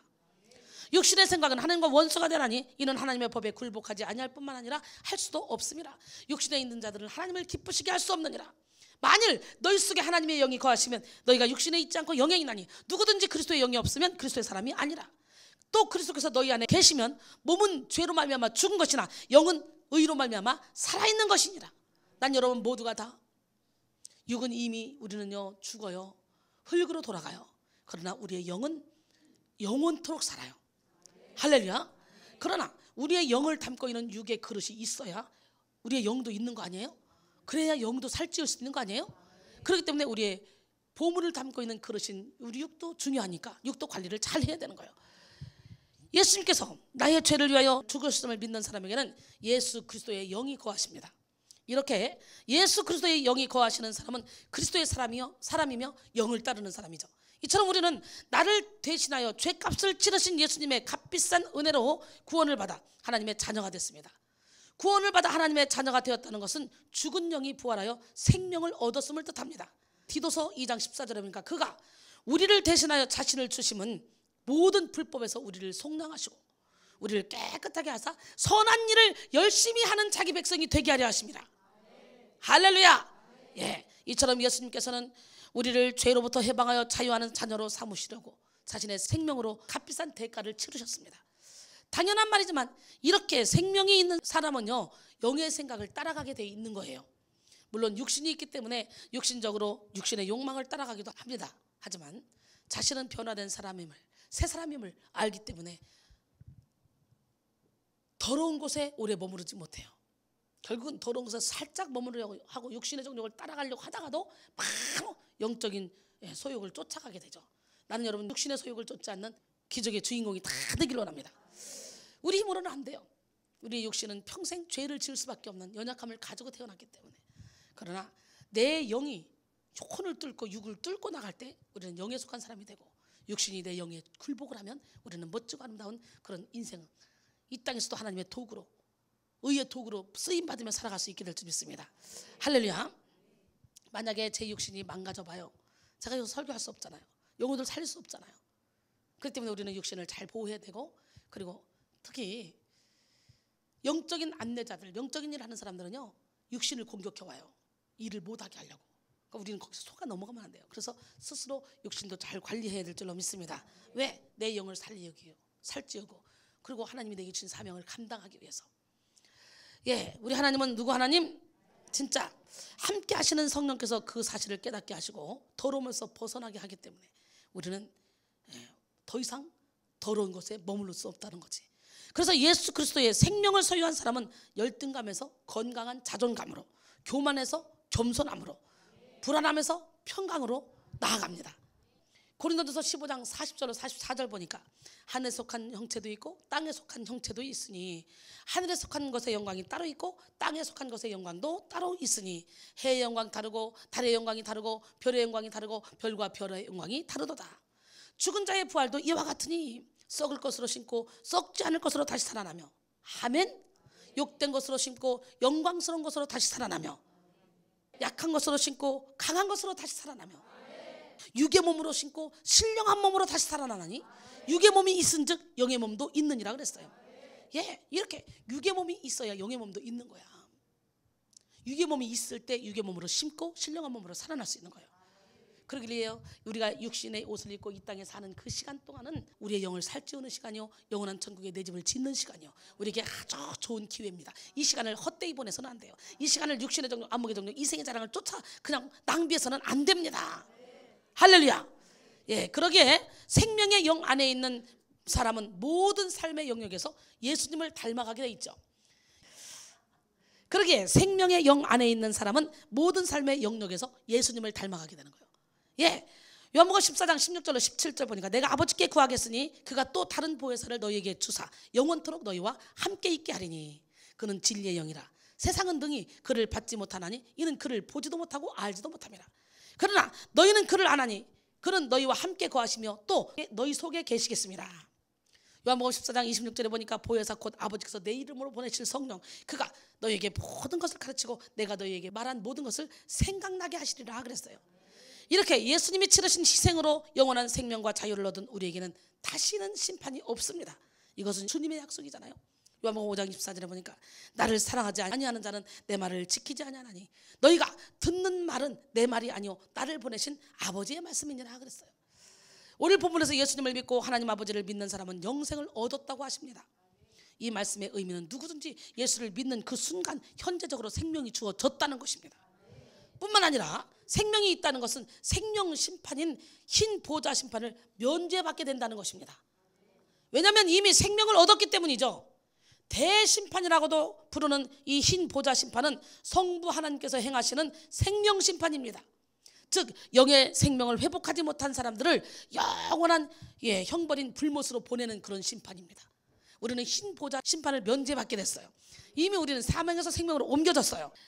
영의 생명을 회복하지 못한 사람들을 영원한 형벌인 불못으로 보내는 이 심판, 이것이 최후의 심판이며 생명 심판입니다. 계시록 20장 11절로 15절에 보니까 또 내가 크고 흰 보좌와 그 위에 앉으신 이를 보니 땅과 하늘이 그 앞에서 피하여 간데 없더라. 또 내가 보니 죽은 자들이 큰 자나 작은 자나 그 보좌 앞에 서 있는데 책들이 펴 있고 또 다른 책이 펴졌으니 곧 생명책이라.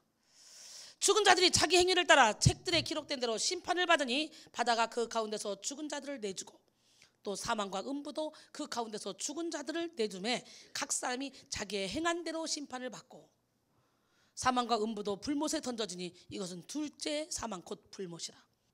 지옥 심판을 받는 것도요 행한 대로 받는 거예요. 그러니까 얼마나 종류가 다양하겠냐고. 죄를 지은 만큼. 누구든지 생명책에 기록되지 못한 자는 불못에 던져지더라. 근데 마태복음 25장 31절 이하에 보면은요 심판하는 장면이 나오죠. 인자가 자기 영광으로 모든 천사와 함께 올 때에 자기 영광의 보좌에 앉으리니 모든 민족을 그 앞에 모으고 각각 구분하기를 목자가 양과 염소를 구분하는 것 같이 하여 양은 그 오른편에 염소는 왼편에 두리라. 그때 임금이 그 오른편에 있는 자들에게 이르시되 내 아버지께 복받을 자들이여 나와 창세로부터 너희를 위하여 예비된 날을 상속받으라. 내가 줄일 때에 너희가 먹을 것을 주었고 목마를 때에 마시게 하였고 나그네 됐을 때에 영접하였고 헐벗었을 때에 옷을 입혔고 병들었을 때에 돌보았고 옥에 갇혔을 때에 와서 보았다는 거예요. 목마르었을 때, 나그네 됐을 때, 헐벗었을 때, 줄일 때, 옥에 갇혔을 때 다 찾아와 봤다는 거예요. 이에 의인들이 말합니다. 주여, 우리가 어느 때에 주께서 줄이신 것을 보고 음식을 대접하였으며 목마르신 걸 보고 마시게 하였나이까? 어느 때에 주께서 나그네 되신 것을 보고 영접하였으며 헐벗은 것을 보고 옷 입혔나이까? 어느 때에 병드신 것이나 옥에 갇힌 것을 보고 가서 배웠나이까? 하리니 임금이 대답하여 이르시되 내가 진실로 너희에게 이르노니 너희가 여기 내 형제 중에 지극히 작은 자 하나에게 한 것이 곧 내게 한 것이니라 하시고 또 왼편에 있는 자들에게 이르시되 저주를 받은 자들아 나를 떠나 마귀와 그 사자들을 위하여 예비된 영원한 불에 들어가라. 내가 줄일 때 너희가 먹을 것을 주지 않았고 목마를 때 마시게 하지 않았고 나그네 됐을 때 영접하지 않았고 헐벗었을 때 옷 입히지 않았고 병들었을 때 옥에 갇혔을 때 돌보지 아니하였느니라 하시니 그들도 대답하여 이르되 주여 우리가 어느 때에 주께서 줄이신 것이나 목마르신 것이나 나그네 된 것이나 헐벗은 것이나 병드신 것이나 옥에 갇히신 것을 보고 공양하지 아니하더이까? 이에 임금이 대답하여 이르시되 내가 진실로 너희에게 이르노니 지극히 작은 자 하나에게 하지 아니한 것이 곧 내게 하지 아니한 것이니라 하시리니 그들은 영벌에 의인들은 영생에 들어가리라 하시니라. 그러기에 여러분 이웃을 사랑하는 일에 생명을 걸어야 돼요. 아멘. 지극히 작은 자 하나에게 예수의 이름으로 베푸는 그 모든 선은 바로 하나님께 하는 것이고 우리의 생명을 살리는 일이에요. 근데요 믿었던 사람들은 선을 행해놓고도 잊어버렸어요. 그러니까 우리가 언제 그렇게 했습니까? 그렇죠? 근데 이 죄인들은 우리가 언제 안 했습니까? 이렇게 나오잖아요. 죄인들은 자그마한 일을 하나 해놓고 생색을 냅니다. 끝까지 붙잡고 늘어집니다. 어떤 사람이 지옥에 갔어요. 지옥에 가서 왜 나를 지옥에 보냈냐 그러니까 네가 선을 행한 게 아무것도 없잖아 그랬어요. 그랬더니 아이고 참 무슨 말씀이냐고. 내가 선을 행했다고. 선을 행한 거 말해봐라. 그러니까 내가 밭에서 일하다가 등산객에게 파 한 뿌리 뽑아준 적이 있다고. 그래 그러면 이 파 한 뿌리를 줄 테니까 이걸 가지고 올라와라. 그리고 파 한 뿌리를 내려줬어요. 그때 파 한 뿌리를 가지고 올라가는데 얼마나 아슬아슬하겠어요. 근데 올라가는데 주변에서 나도 붙잡는 거예요. 그 붙잡으니까 어떻게 해요? 툭툭 치면서 나 올라가기도 힘들어. 떨어져 무거워서 끊어진단 말이야. 나 올라가기도 힘들어. 막 이렇게 치다 보니까 파가 뚝 부러졌어요. 그래서 떨어졌어요 지옥으로. 그러면서 천사가 말하는 거예요. 너는 그 팔을 줬으면 그걸 붙잡고 애들이 달라붙어도 가만히 올라오면 내가 끝까지 올려줄 텐데 거기서도 욕심을 부리면서 너 그러는 거 보니까 너는 영원히 지옥감이야. 그랬다고 그러잖아요. 여러분 예수 이름으로 욕심을 버립시다. 기적의 하나님은 누구 하나님? 옆 사람은 기적의 하나님은 당신이 하나님입니다. 하나님은 살아계십니다. 네, 하나님 살아계신 거 믿으셔요? 난 여러분 모두가 다 선을 행하는데 어떻게 해야 돼? 예수 이름으로 행하길 바랍니다. 이렇게 믿지 않았던 자들이 심판의 부활로 나와서 영원한 형벌에 처해질 때에 예수님을 따르던 성도들에게도 다른 심판이 행해집니다. 그 심판은 생명 심판이 아닌 공로 심판이 행해져요. 아멘. 우리 이미 사망에서 생명으로 옮겨진 자이기 때문에 생명 심판이 아닌 공로 심판. 이것은 예수님을 따른 사람들이 자신이 행한 대로 하나님 나라에서 상급과 삶을 결정짓는 그런 심판이죠. 고린도전서 3장 11절로 15절에 보니까 이 닦아둔 것 외에 능히 다른 터를 닦아줄 자가 없으니 이 터는 곧 예수 그리스도라. 만일 누구든지 금이나 은이나 보석이나 나무나 풀이나 집으로 이 터 위에 세우면 각 사람의 공적이 나타날 터인데 그날이 공적을 밝히리니 이는 불로 나타내고 그 불이 각 사람의 공적이 어떠한 것을 시험할 것입니다. 만일 누구든지 그 위에 세운 공적이 그대로 있으면 상을 받고 누구든지 그 공적이 불타면 해를 받으리니 그러나 자신은 구원을 받되 불 가운데서 받은 것 같으리라 그랬어요. 아무리 선한 일을 많이 했어도요 영광을 가로채버리면 없어요. 그 공적이 다 불타 없어져 버려요. 공적이 불타 없어지지 않게 그대로 남아야 돼요. 할렐루야. 여러분 우리가 세상을 떠날 때는 아무것도 가져갈 수 없습니다. 빈손으로 왔다 빈손으로 갑니다. 그러나 우리가 행한 일들은 우리를 따라가죠. 그러기에 선한 일을 많이 행해야 됩니다. 계시록 14장 13절에 보니까 또 내가 들으니 하늘에서 음성이 나서 이르되 기록하라. 지금 이후로 주 안에서 죽는 자들은 복이 있도다 하시매 성령이 이르시되 그렇다. 그들이 수고를 그치고 쉬리니 이는 그들이 행한 일이 따름이라 하시더라. 아멘. 계시록 22장 12절에 보니까 보라 내가 속히 오리니 내가 줄 상이 내게 있어 각 사람에게 그가 행한 대로 갚아주리라 그랬어요. 그러기에 우리는 지금 육체로 세상에 살 때에 욕심을 버리고 주님의 자녀로서의 삶을 살아야 됩니다. 육신이 있어야 영의 몸도 있는 거예요. 육신이 있을 때 역시 열심히 육신을 쳐서 복종시켜서 하나님이 기뻐하는 일을 열심히 하시기 바랍니다. 예, 주님의 자녀의 삶은 주님의 음성을 듣는 것으로 시작이 되죠. 요한복음 5장 25절에 보니까 진실로 진실로 너희에게 이르노니 죽은 자들이 하나님의 아들의 음성을 들을 때가 오나니 곧 이때라. 듣는 자는 살아나리라. 요한복음 10장 2절로 3절 보니까 문으로 들어가는 이는 양의 목자라. 문지기는 그를 위하여 문을 열고 양은 그의 음성을 듣나니 그가 자기 양의 이름을 각각 불러 인도하여 내느니라 그랬어요. 나는 우리 하나님이 우리의 이름을 각각 불러서 영원한 천국의 문으로 확 집어넣는 역사가 일어나길 원합니다. 이처럼 우리가 그 음성에 의해 살아나려면 반드시 그리스도의 음성을 들어야 되는 거예요.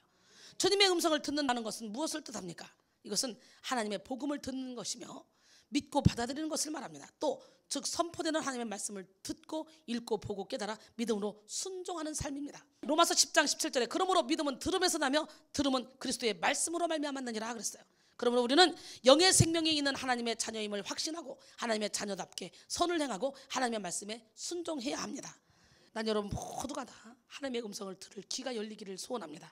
하나님의 음성에 의해서 우리가 살아나려면 반드시 하나님의 음성을 들어요. 하나님의 음성을 듣고자 기도하면 우리 하나님은 반드시 우리의 기도를 들어주시는 기적의 하나님, 살아계신 하나님입니다. 아멘. 간절한 마음으로 찬양합니다.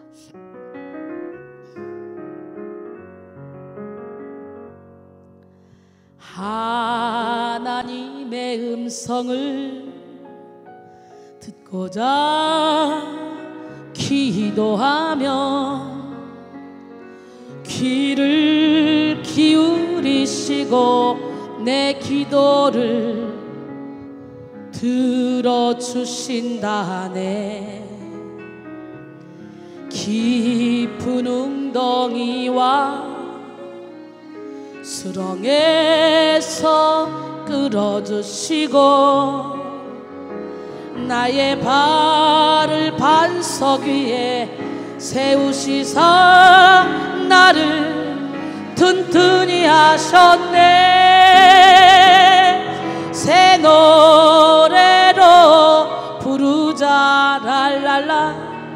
하나님께 올릴 찬송을 새 노래로 부르자. 하나님 사랑을 새 노래로 부르자 랄랄라. 하나님께 올릴 찬송을 새 노래로 부르자. 하나님 사랑을. 아멘. 우리는 영의 생명이 있는 하나님의 자녀임을 확신하고 하나님의 자녀답게 선을 행하고 하나님의 말씀에 순종해야 합니다. 로마서 2장 5절로 8절 보니까 다만 내 고집과 회개하지 아니한 마음을 따라 진노의 날 곧 하나님의 의로우신 심판이 나타나는 그날에 이 말 진노를 내게 쌓는도다.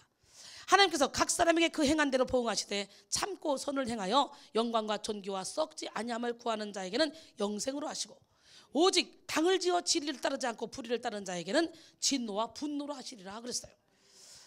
계시록 22장 12절에 보라 내가 속히 오리니 내게 줄 상이 내게 있어 각 사람에게 행한 대로 갚아준다 그랬잖아요. 나는 오늘 시간에 여러분 모두가 다 이 각 사람에게 행한 대로 갚아준다는 그 하나님의 말씀, 그 말씀을 들을 때 야 그래 나 정말 선을 많이 행했어. 하나님이 내게 좋은 것으로 갚아주실 거야. 이런 믿음이 여러분에게 있기를 원합니다. 근데 이 말씀을 들으면 뭔가 찝찝해. 어떡하지? 이러면 안 돼요. 빨리빨리 기름 준비하셔야 돼요. 그러므로 세상의 것을 따라가는 육신의 욕망을 따르지 말고 영의 생각을 따라 하나님의 뜻을 받아들이고 실천하는 지혜로운 성도들이 되셔서 하나님이 예비하신 상을 받기를 바랍니다. 히브리서 11장 6절에 보니까 믿음이 없이는 하나님을 기쁘시게 하지 못하나니 하나님께 나아가는 자는 반드시 그가 계신 것과 또한 그가 자기를 찾는 자들에게 상 주시는 이심을 믿어야 할지니라 그랬어요. 여기서 상이라는 말은 아포디도마이인데요, 이 아포라는 말은 뒤로 또는 거꾸로라는 뜻의 말과 디도마이, 이거는 주다라는 말의 복합어입니다. 그러니까 상이라는 말은 우리가 하나님 앞에 행한 것을 하나님께서 되돌려 주시는 것을 말하는 거예요. 하나님께는 공짜가 없습니다. 하나님은 우리가 하나님을 찾기만 해도 상을 주시는 분이에요. 게다가 우리가 하나님께 충성을 다하고 온전히 헌신을 한다면 하나님께서 주실 상은 점점 더 커집니다. 난 여러분 모두가 다 하나님이 허락하신 그 놀라운 축복을 다 받기를 원합니다. 우리가 하나님께 충성을 다하고 온전히 헌신을 한다면 하나님께서 주실 상은 점점 더 커진다는 거예요. 마태복음 6장 19절로 21절까지 보니까 너희를 위하여 보물을 땅에 쌓아두지 말라. 거기는 좀과 동록이 하며 도둑이 구멍을 뚫고 도둑질하느니라.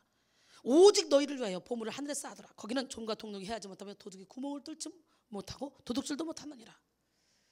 내 보물이 있는 그곳에는 내 마음도 있느니라. 그리고 24절에 보니까 물질이 있는 곳에 내 마음이 있다는 것. 그런 것처럼 여러분 하나님과 재물을 겸하여 섬길 수 없다는 거죠.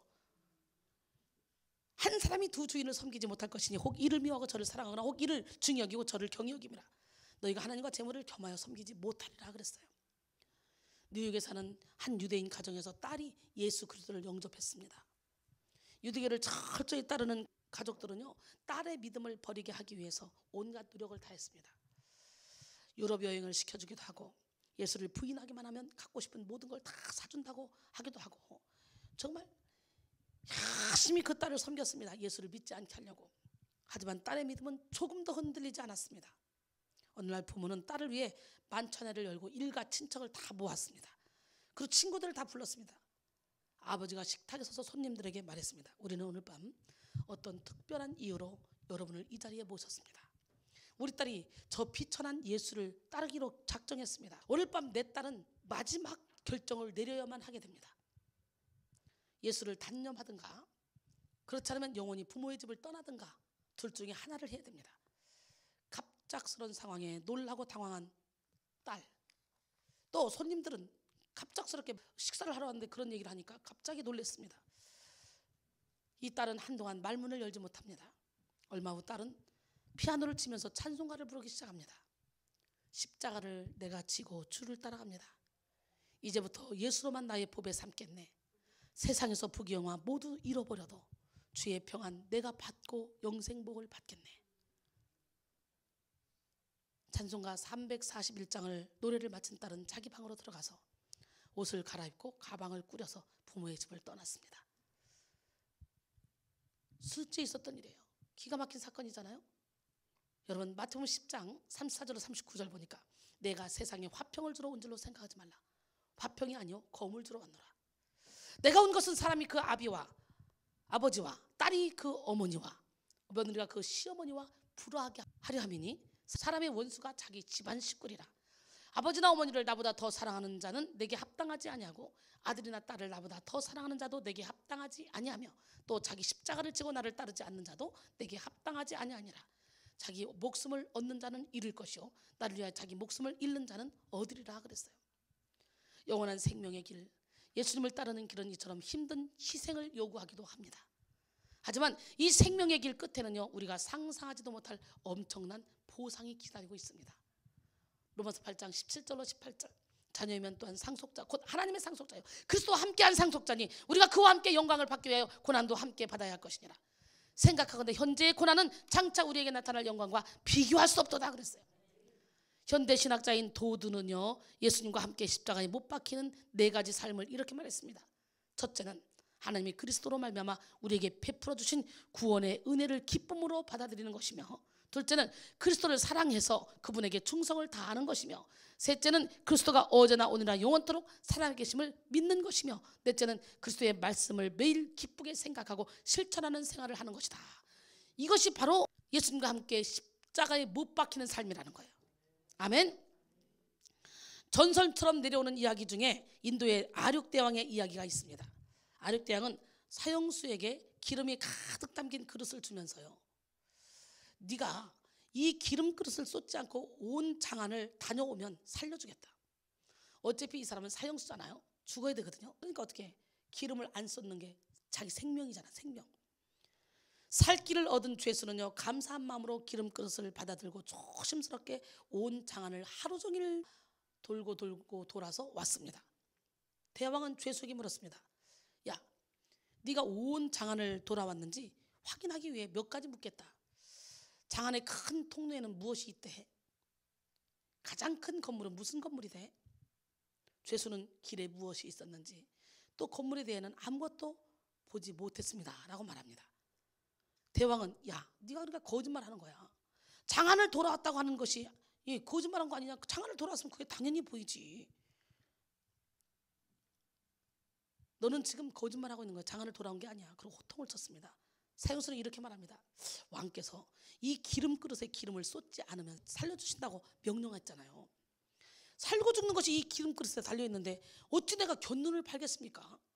건물도 사람도 경치도 아무것도 볼 수 없었어요. 나는 오직 그 기름 그릇만 보고 왔어요. 대왕은 옳다. 앞으로 죄를 짓지 말고 바른 것만 보고 살아라. 그러면서 그 죄수를 석방시켜줬다 그래요. 여러분, 손에 쟁기를 잡고 뒤를 돌아보는 자는 하나님 나라에 합당치 않아요. 우리는 그저 복음을 붙잡았으면 복음만 보고 달려가야 돼. 곁눈질하면서 세상 것 바라보면 안 돼. 내가 진짜 주의 종이 되겠다 결단했으면 굶어 죽어도 주의 종으로서의 사명을 감당해서 생명을 걸어야 돼. 돈 벌어와야 돼. 뭐 해야 돼. 저렇게 살면 더 나을 것 같아. 저 삶이 더 행복할 것 같아. 막 기웃거리면 사탄의 밥이 되는 거예요. 한 길만 보고 달려가면 우리 하나님께서 확 길을 열어주셔. 난 여러분 모두가 다 그런 삶을 살기를 소원합니다. 예수님의 십자가와 부활로 여신 그런 생명의 길을 가는 하나님의 백성인 우리는 이렇게 살아야 되는 거예요. 한 길로만. 비록 세상에서 살지만 하나님의 말씀 따라서 예수님 안에서 살아야 돼요. 매일 끊임없이 다가오는 죄의 유혹들을 이겨내야 됩니다. 오직 예수만 바라보므로 내 안에 있는 생명의 능력을 나타내며 살아나가는 여러분 모두가 되기를 소원합니다. 생명을 누리고 생명을 나누며 생명을 확장시켜 나가는 지혜로운 성도가 되기를 원합니다. 기도는 생명을 누리는 힘이며 찬양은 생명을 꽃피우는 능력입니다. 전도는 생명을 확장시키는 힘입니다. 할렐루야. 따라합니다. 생명을 누리며 생명을 나누며 생명을 확장시킵시다. 기도와 찬양으로 예배함으로 전도함으로 기쁨의 생명을 누리는 우리 모두가 되기를 원합니다. 더 큰 일을 이루기 위해서 안주하지 말고 생명을 걸고 일을 하는 거야. 여러분, 기도와 찬양, 예배함으로 전도함으로 기쁨의 생명을 누리는 우리 모두가 되길 바랍니다. 생명은 또 다른 생명을 낳습니다. 한 나이 먹은 간호사가 설리반을 살리고 설리반은 헬렌 켈러를 살렸어요. 이 설리반은 감방에 있을 때 나이 먹은 간호사가 꾸준히 6개월 동안 쫓아가서 결국은 설리반의 마음을 열어서 설리반을 살리는 역사가 일어났어요. 그리고 설리반은 자기가 그렇게 살아난 것에 감사해서 이처럼 눈이 안 보이고 힘든 사람 찾아서 봉사하겠다, 평생을 그 사람을 위해 살겠다는 마음으로 신문을 보다가 어떻게 헬렌 켈러를 본 거예요. 삼중고를 겪고 있는. 그래서 헬렌 켈러를 위해서, 헬렌 켈러는 뭐예요? 보지 못하고 듣지 못하고 말하지 못하는 삼중고. 헬렌 켈러를 위해서 봉사하기로 결단하고 헬렌 켈러를 교육시키기 시작했죠. 여러분, 10살 때 이 설리반은 남동생과 함께 고아원에 보내져서 거기서 학대와 고통의 하루하루를 보내면서 성장했어요. 불결하고 빈약한 환경 가운데서 남동생은 죽어갔고 그녀는 눈병에 걸려서 실명 직전까지 간 적도 있어요. 그러나 은퇴한 나이 먹은 그 간호사의 지극정성의 사랑을 받고 사랑이 무엇인지 체험한 이 설리반은 자신이 받은 그 사랑을 앞을 보지 못하는 사람을 위해 쏟으리라 하고 결심했어요. 그리고 헬렌 켈러를 만난 거예요. 어느 날 헬렌 켈러가 정원에서 꽃 한 송이를 꺾어서 설리반 선생에게 주자 설리반 선생님은 헬렌 켈러의 손에 나는 당신을 사랑합니다 라고 글을 써줬어요. 그저 헬렌 켈러는 갸웃거렸습니다. 사랑이란 말을 이해하지 못한 거예요. 헬렌이 사랑을 이해하기까지 설리반 선생은 몸소 사랑을 실천해 보였습니다. 사랑이란 손에 잡히지 않은 것이지만 그것이 사람에게 부어져 있을 때 비로소 알 수 있는 것이란다. 사랑이 없으면 행복할 수 없단다. 설리반 선생님의 이런 가르침에 따라 불구라는 어려운 역경 속에서도 헬렌 켈러는요 일어나 자신의 길을 찾아갈 수 있었습니다. 물론 항상 따뜻한 말로만 헬렌 켈러를 가르친 것은 아니었어요. 때로는 꾸짖으면서 때로는 매를 들면서 헬렌 켈러가 삼중불구를 극복할 수 있도록 도왔습니다. 이 설리번 선생님의 진정한 사랑이 있었기에 헬렌 켈러는 비록 삼중불구자였지만 세계 제1의 하버드대를 졸업하고 자신보다 더 어렵고 힘든 사람을 위해서 일할 수 있었습니다. 헬렌 켈러를 모르는 사람이 없을 정도 전 세계에서. 이 하버드 대학 졸업장에서 졸업장을 받는 순간 눈물을 흘리는 사람은 헬렌 켈러만이 아니었습니다. 그의 스승 설리번의 눈에서도 감격의 눈물이 흘러나왔습니다. 수년 뒤 영국의 빅토리아 여왕은 외국인에게 주는 최고의 훈장을 헬렌 켈러 여사에게 주면서 당신은 두 눈이 멀었고 귀머거리인데 어떻게 그런 훌륭한 업적을 남길 수 있었습니까? 라고 물은 적이 있어요. 헬렌 켈러는 그때 이렇게 대답했다고 합니다. 앤 맨스필드 설리번 선생님이 아니었다면 헬렌 켈러라는 이름은 아무도 몰랐을 것입니다. 우리 이렇게 생명을 살리며 살아가야 돼요. 이순희 목사님이 아니었다면 나는 지금 죽었을지 모릅니다. 이런 간증을 하는 사람들 참 많잖아요. 여러분 모두가 다 그런 사람이 돼야 돼요. 저를 통해 하나님을 만나고 생명으로 옮겨진 영혼들을 볼 때 말할 수 없는 기쁨을 누립니다. 물론 생명을 살리기 위해서는 나를 버리는 아픔을 감수해야 하기 때문에 생명을 살리는 길은 아프고 고통스러운 괴로운 순간이 많이 있습니다. 하지만 아기가 태어난 기쁨이 해산의 고통과 비교할 수 없듯이 생명을 살리는 그런 기쁨은 너무나도 큰 것입니다. 많은 사람들이 자기를 살리기 위해 남을 죽이면서 살아갑니다. 돈을 위해서라면 다른 사람의 생명을 해치는 일도 마다하지 않고 남을 밟아서라도 자신이 올라서야 직성이 풀리는 그런 사람들도 있습니다. 하지만 우리는 나를 버려 남을 세우는 삶을 살아야 됩니다. 나의 생명을 바쳐서라도 생명을 살리는 그런 일을 해야 됩니다. 할렐루야. 기적의 하나님 누구 하나님? 진짜 노벨상은요 현재 세계에서 가장 권위 있는 그런 상이죠. 모두가 받고 싶어하고 또 수상자들은 모두가 존경해 마지 않습니다. 이 상이 만들어지게 된 배경 이야기가 우리에게 큰 교훈을 주는데요. 이 상은 스웨덴의 화학자이자 사업가인 알프레드 노벨에 의해서 제정되었어요. 그는 다이너마이터를 발명해서 유명해졌고 또 돈도 많이 벌었습니다. 그런데 자기가 발명한 이 다이너마이터가 군사용으로 사용됨으로써 마음이 편치 않았습니다. 군사용으로 사용됨으로 그러던 중 형인 루드비 노벨이 죽었는데요. 프랑스의 한 신문이 실수로 알프레드 노벨의 부고 기사를 실었어요. 형이 죽었는데 자기가 죽은 거로 부고 기사를 실은 거죠. 다이너마이터의 왕 죽다, 죽음의 사업가, 파괴의 발명가 죽다라는 기사가 났어요. 파괴의 발명가, 전쟁용으로 쓰이다 보니까 기가 막힌 일 아닙니까? 이 기사를 본 노벨은 큰 충격을 받게 됩니다. 자신의 노력이 사람을 죽이고 파괴하는 일에 쓰였다는 것을 알았죠.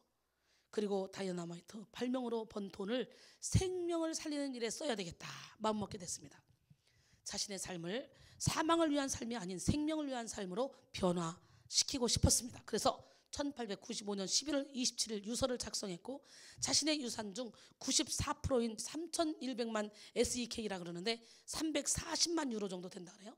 440만 달러를 노벨상 설립을 위해 남겼어요. 사랑하는 여러분, 우리 안에 있는 예수 그리스도의 생명의 능력이 있다는 것을 확신합시다. 예수 그리스도의 생명의 능력이, 성령의 법이, 아멘. 그리고 이 생명의 능력이 여러분 안에서 능력을 나타낸다는 걸 확신합시다. 그래서 나만 사는 것이 아니라 죽어가는 영혼들을 살리는 일에 쓰임받는 기적의 주인공이 되기 위해서 철저히 마음가짐을 찢읍시다. 다시 한번 나는 죽고 예수로 삽시다. 예수의 능력을 나타내는 축복의 통로가 됩시다.